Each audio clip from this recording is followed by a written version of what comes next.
The Kerala High Court today, while disposing of two petitions challenging the grant of anticipatory bail to author and social activist Civic Chandran in a sexual harassment case, expunged the controversial sexually provocative dress remark of Kozhikode Sessions Court that had earlier created a lot of outrage. Justice Kauser Edappagath, while disposing of the two petitions moved by the state as well as the de facto complainant against the anticipatory bail order, observed that even though the reasons shown by the court below for granting anticipatory bail cannot be justified, however, the order granting anticipatory bail cannot be set aside.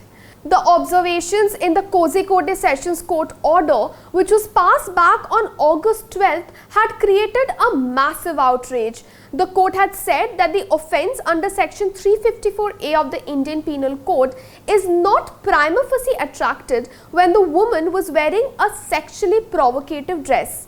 We had earlier made a detailed video on this particular order, the link to which has been given in the description box below.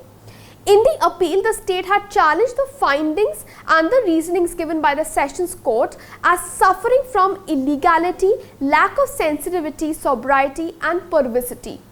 Pertinently, while passing the order today, Justice Edappagath observed that the dressing of a victim cannot be construed as a legal ground to absolve an accused from the charge of outraging the modesty of a woman.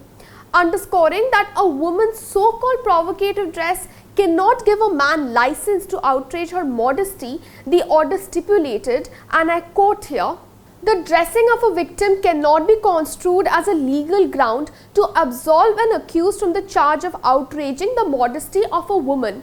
The right to wear any dress is a natural extension of personal freedom guaranteed by the Constitution and a facet of the fundamental right under Article 21 of the Constitution. Even if a woman wears a provocative dress, that cannot give a license to a man to outrage her modesty. Hence, the said finding of the court below in the impugned order is hereby set aside." The court observed that on merits, the petitioner has made out a case for anticipatory bail.